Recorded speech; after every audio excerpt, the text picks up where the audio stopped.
Coming up on Politicat, a partial government shutdown enters its second month. We take you to O'Hare International Airport for reaction from travelers. Plus, students and professors react to the potential impacts of an executive order limiting mail-in ballots. And senior advisor to the Obama administration and Pod Save America co-host Dan Pfeiffer pays a visit to NU College Democrats. All that and more tonight on Politicat. It's your political news right now.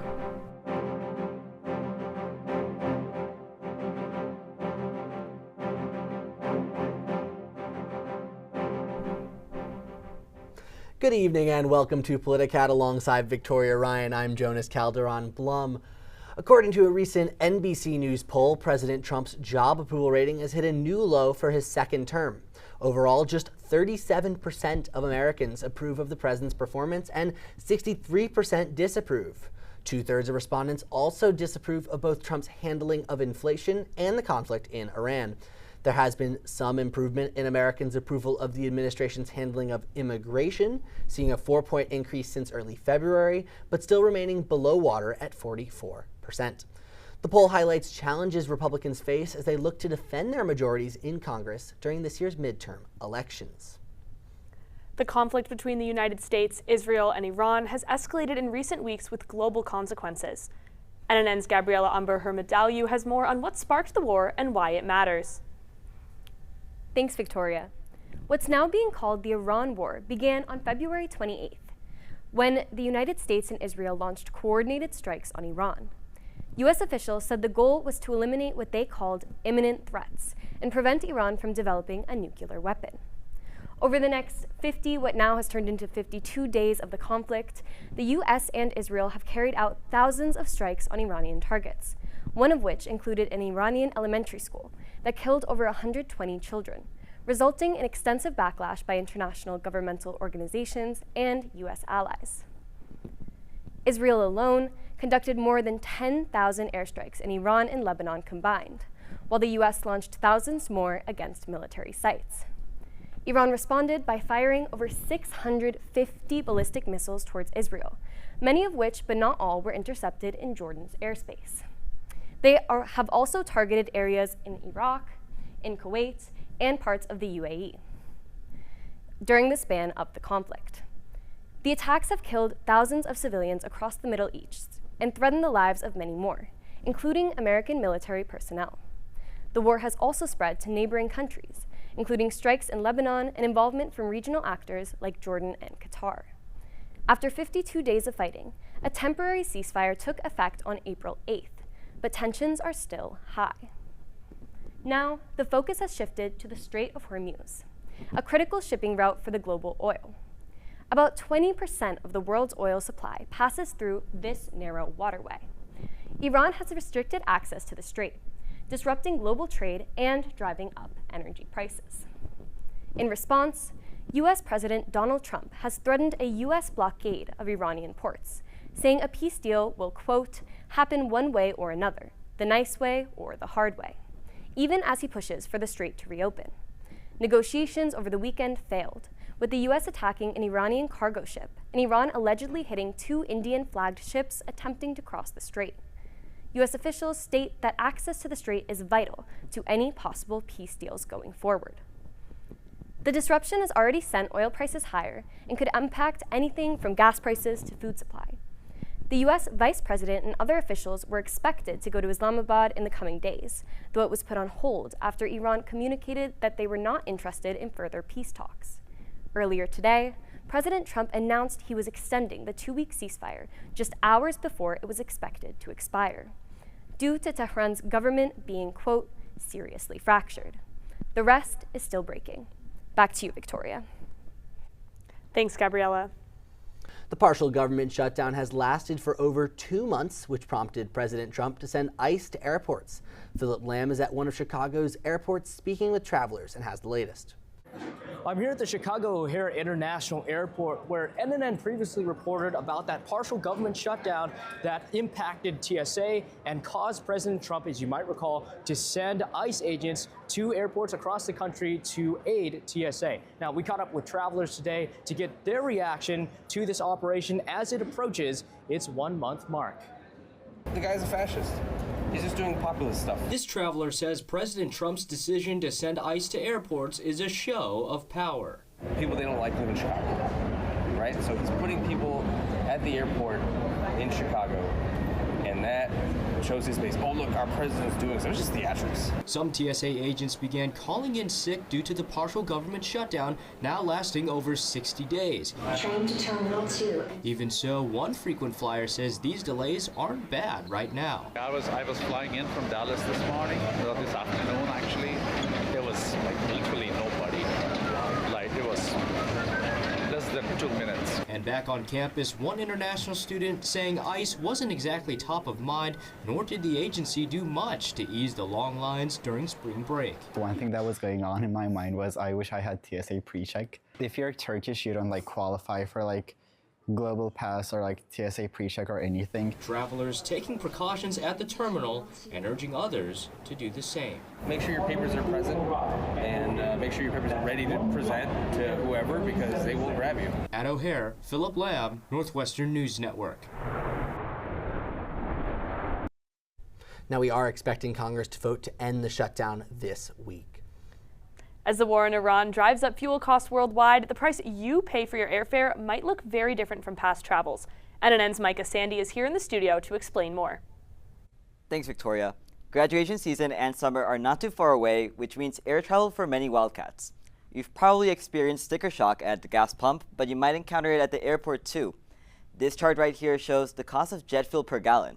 Without me saying it, you might recognize an important tipping point, the start of the war.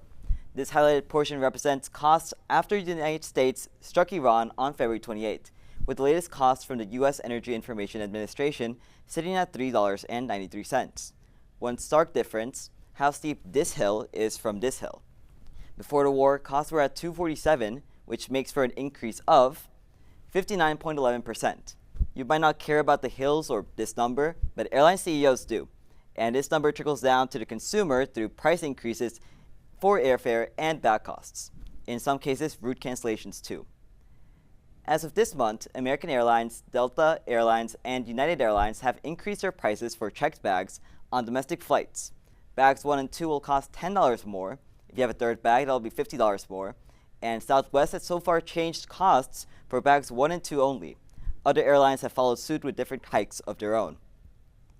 If you're looking to buy your American Airlines tickets after May 18th, expect to pay an extra $5 for each.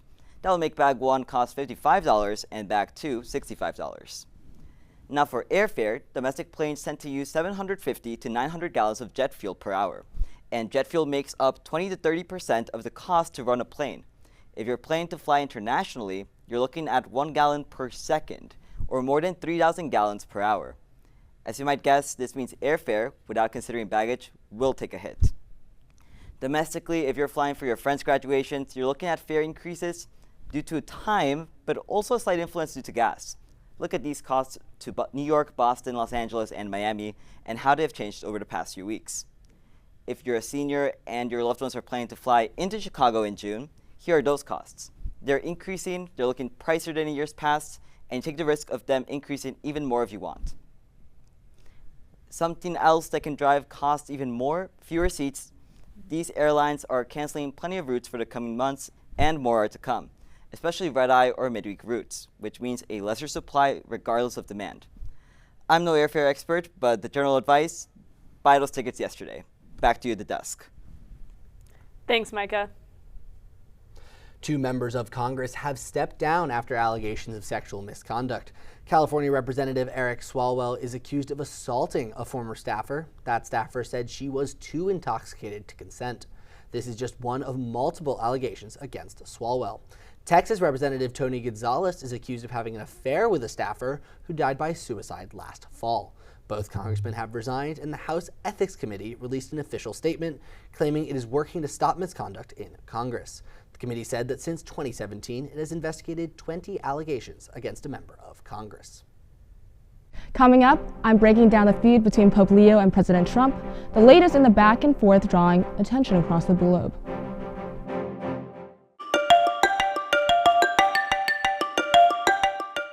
I'm Kelly McEvers, founding host of the NPR podcast Embedded.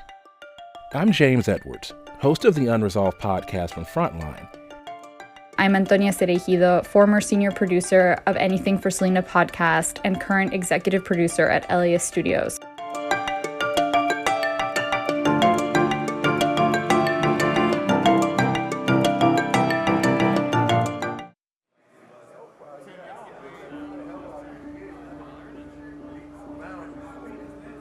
My narrative, since I've been locked up and kind of made my transition, has been like redemption, accountability. When I come into the classroom environment, every individual that sits amongst me takes education seriously.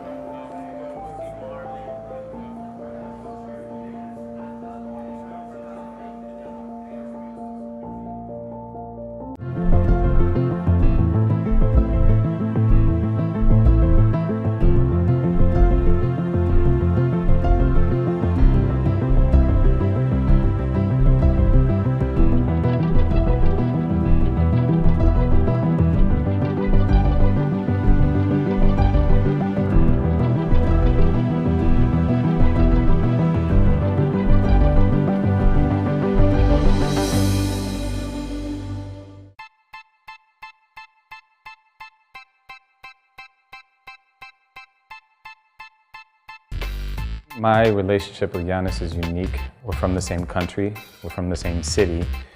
Being a Northwestern alum, I think, has tremendous advantages in the sports industry. To me, that community, it's been with me for 20 plus years.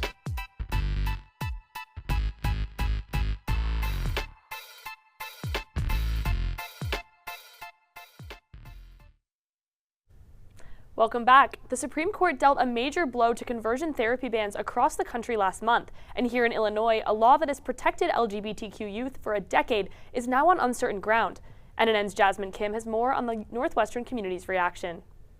On March 31st, the Supreme Court ruled 8-1 that Colorado's ban on conversion therapy likely violates the First Amendment, saying the law discriminates against therapists based on their viewpoint. The decision now threatens similar laws in more than 20 states, including Illinois, which has banned the practice since 2015. Conversion therapy ban, like the one in Illinois, can still be validly applied. All that Childs versus Salazar means is that the law can't validly be applied to therapy, sexual orientation change efforts that include talk and nothing but talk. Conversion therapy, which attempts to change a person's sexual orientation or gender identity, has been rejected by every major medical organization in the country. According to the American Journal of Public Health, research shows those subjected to it are more than twice as likely to attempt suicide. For students on Northwestern's campus, the ruling is personal. Many queer people have known somebody who's committed suicide, and it's just really disheartening, disappointing, and infuriating that the cost of lives is being outweighed by feeding into people's delusions. Northwestern's own counseling services prohibit conversion therapy under professional ethics codes, regardless of state law. But students who are still minors or who return home to families across Illinois may not have the same protections. Some members of Northwestern's Associated Student Government say that the university needs to be doing more. An institution of education, I think it is their job to provide information above all. So I think certainly, if anything, the administration needs to at least issue an email. It's not that hard. Illinois officials have not yet said whether they will preemptively revise the state ban, but legal experts say a court challenge could come within weeks.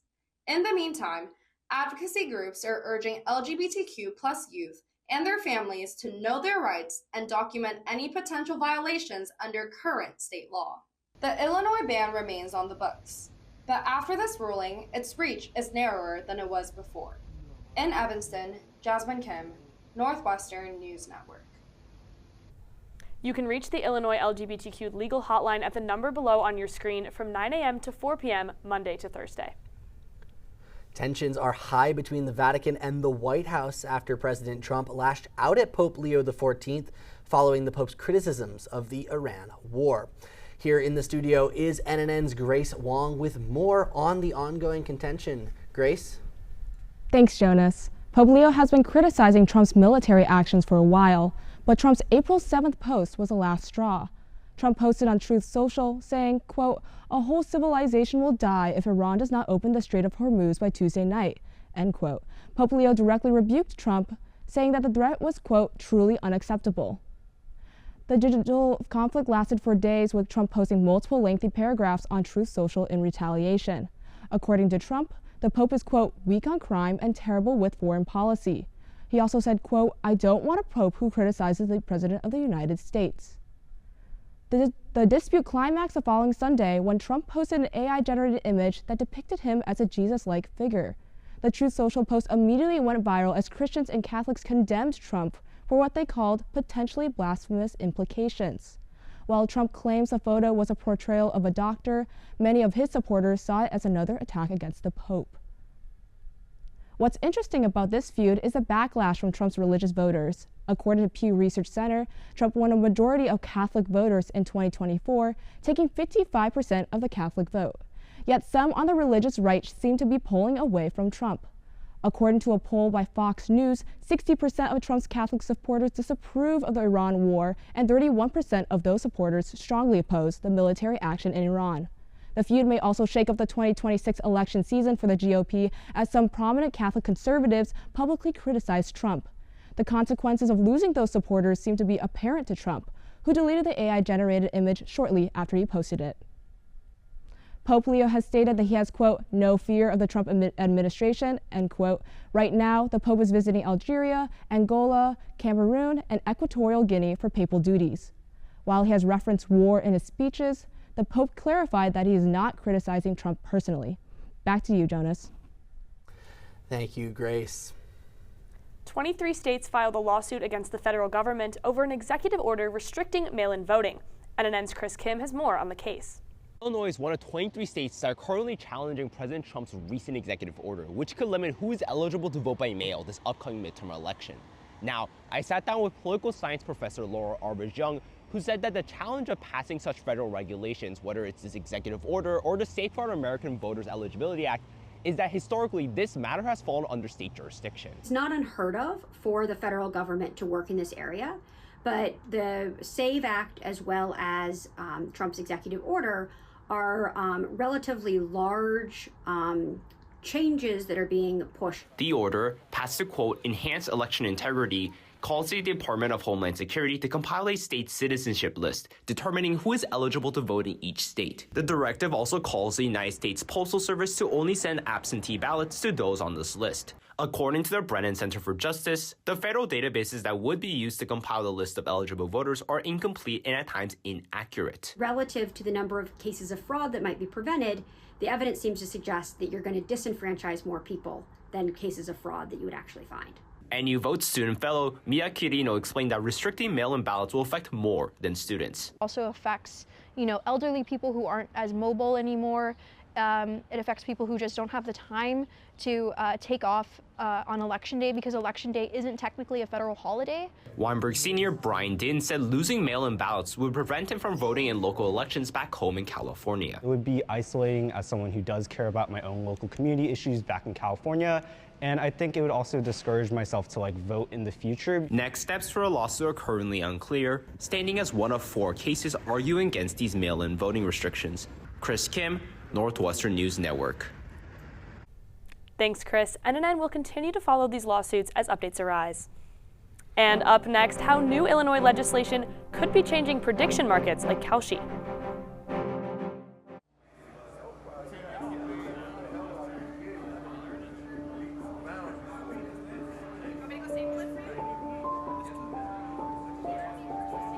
Trying to work my way out of the prison system was the most difficult challenge of my life. It only became tangible once I became a Northwestern student.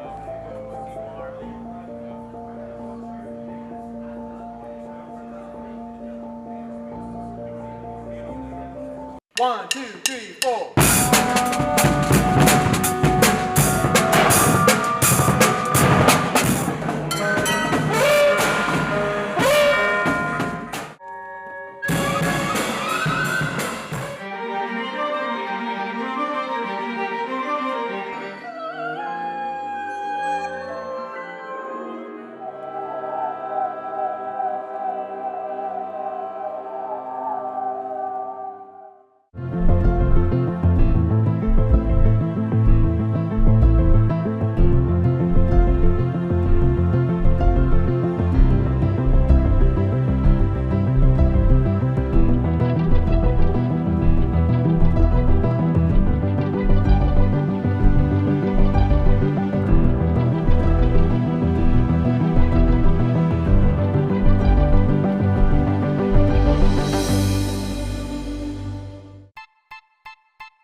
My relationship with Giannis is unique. We're from the same country, we're from the same city. Being a Northwestern alum, I think, has tremendous advantages in the sports industry. To me, that community, it's been with me for 20 plus years.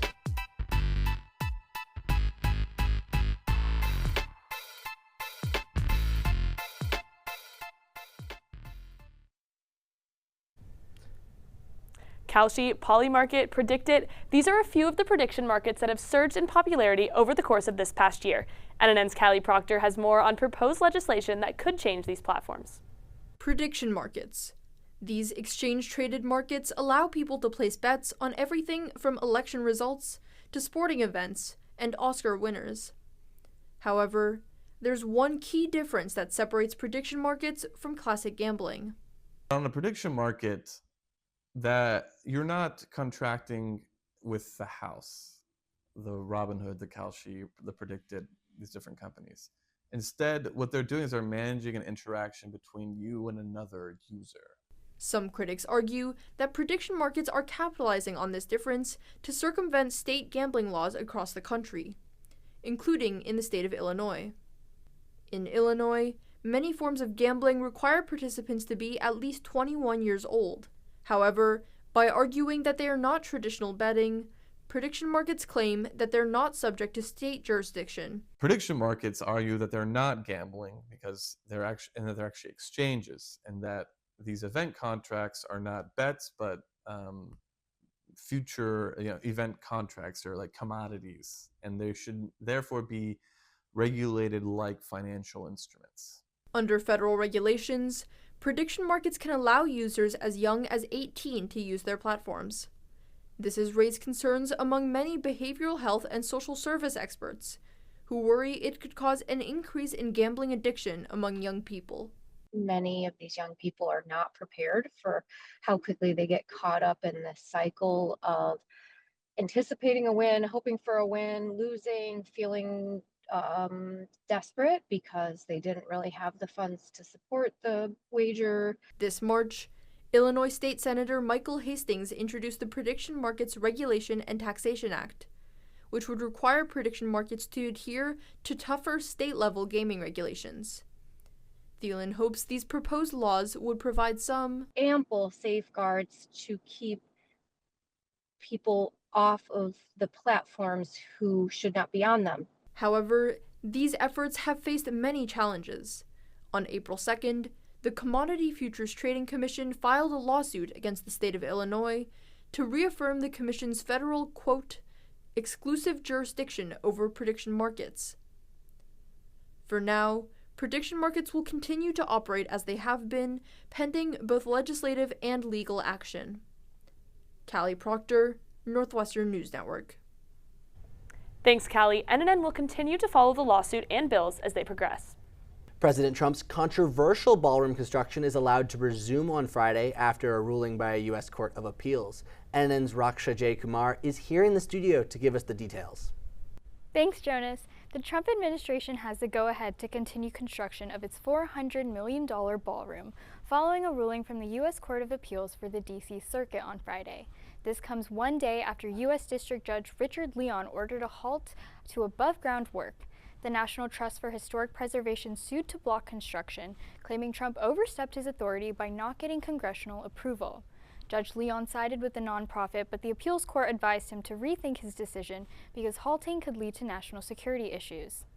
President Trump took to social media to call Leon a, quote, Trump-hating judge who is undermining national security. He claimed in the same post that, quote, no future president living in the White House without this ballroom can ever be safe and secure at events, especially since his plans go beyond the surface.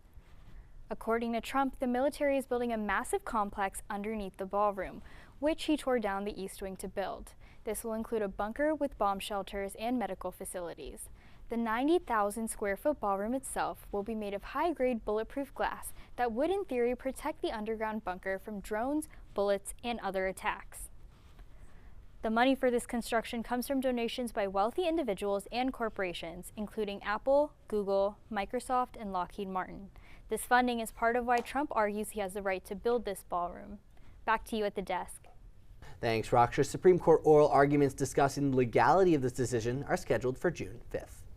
And coming up, a former Obama administration advisor talks to students about the future of the Democratic Party.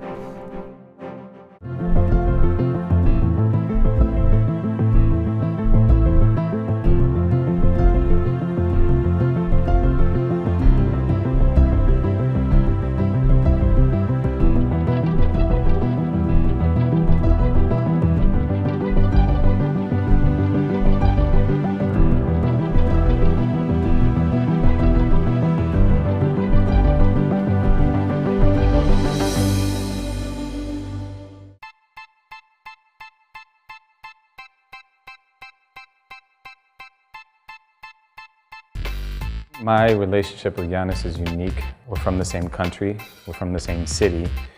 Being a Northwestern alum, I think, has tremendous advantages in the sports industry. To me, that community, it's been with me for 20 plus years.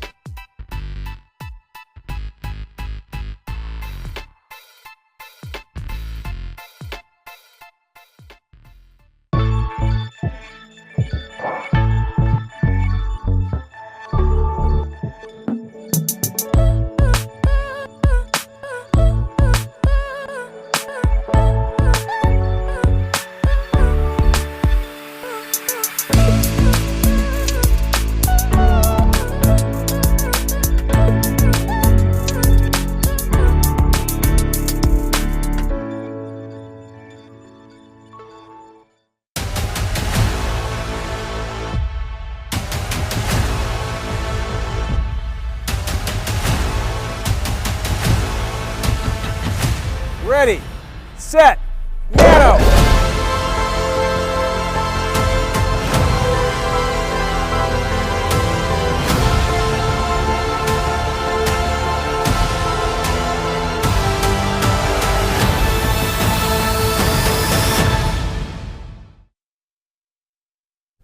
Welcome back. Dan Pfeiffer, former senior advisor to President Obama, spoke about the future of the Democratic Party last Tuesday in tech. Uma Morris was at the event. As the communications director and senior advisor to the Obama administration, Dan Pfeiffer has experience. He visited Northwestern to talk recent politics as the NU College Democrats' spring speaker.